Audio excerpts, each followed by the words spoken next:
would it be motor tone? Muscle tone? Muscle tone is size. Motor tone is like how tight they feel. Motor tone is what changes when you give someone a massage. They feel more relaxed. Muscle tone does not change because you give someone a massage. We can't induce atrophy.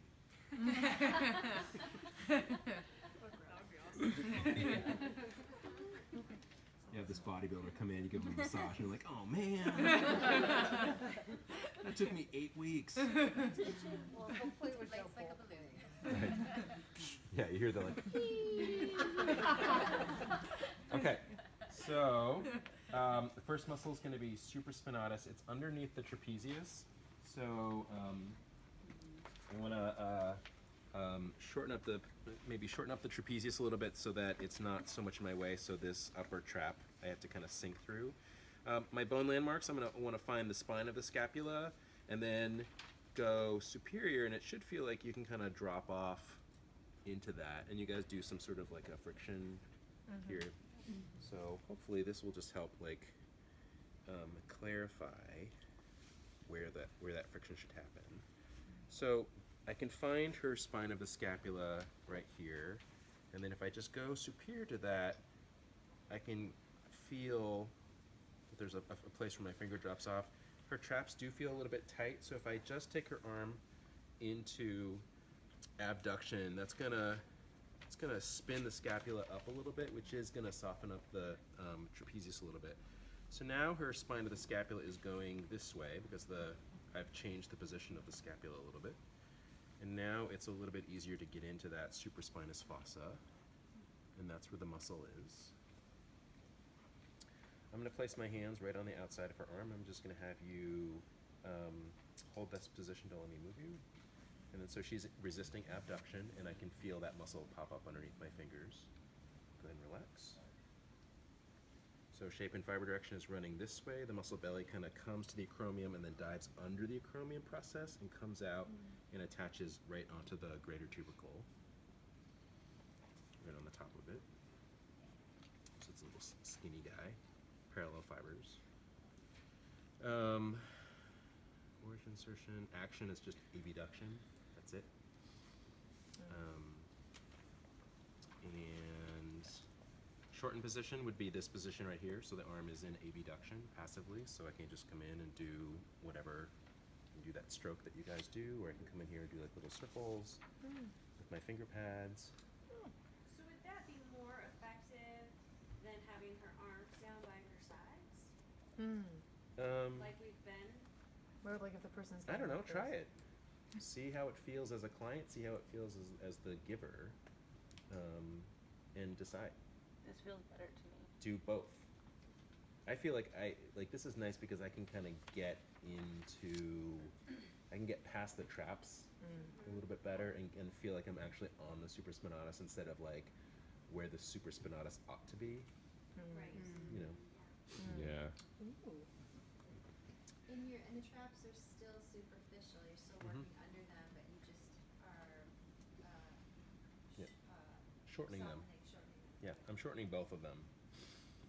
Because as I took her arm up into abduction, her scapula upwardly rotated along with it a little bit, and that's one of the functions of the trapezius. Lengthen position for, I don't know, I honestly don't know why you would want to lengthen the supraspinatus, and I don't even know if you really can, but again, it's an abductor.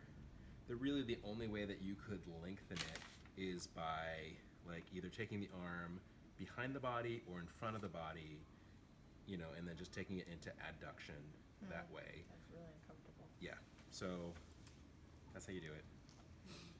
I don't know that I've ever done it or felt the need to do it, but like if you were gonna do it on yourself, you could kind of take your arm down and pull it across, and that would stretch your supraspinatus, but again, I don't know, I can't think of a reason why I would want to stretch someone's supraspinatus. Okay, infraspinatus. Infraspinatus lives in the infraspinous fossa right here, so I'm going to find the spine of the scapula, I'm going to go down and it's going to be on the sort of flat part of the scapula, and then it's going to come across, and it's also going to attach onto the greater tubercle. So spine of the scapula, flat sort of triangular part of the scap right here. So right on that flat part of the bone is the infraspinatus. And it's kind of running like that. It's kind of like a wedge-shaped muscle. So if I go up this way, sort of from like her lateral border up towards her, like the back of her head, I can kind of feel a little bit of a grunk, grunk, grunk, grunk, a speed bump. That's the infraspinatus right in there. So I'm going cross fiber right now as I palpate. If I wanted to get that muscle to pop out, I want her to do lateral rotation. So I want you to feel this action for me, please, and then do that action. So she's gonna make an L with her arm, and then boom, her infraspinatus pops right up. Right there, so very strong, very solid. Go ahead and relax. So a shortened position would be, like if I could put her into like this position here, that's lateral rotation.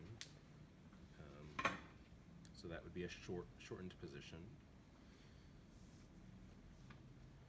Or horizontal abduction would be fine too. And then a lengthened position, I would probably have her turn over and then just bring her arm across the body. I would imagine that horizontal abduction would be more cautious of the shoulder joint integrity while working on it versus having resting on the table. Will you Okay. show how you made it engage again? So I want to initiate lateral rotation.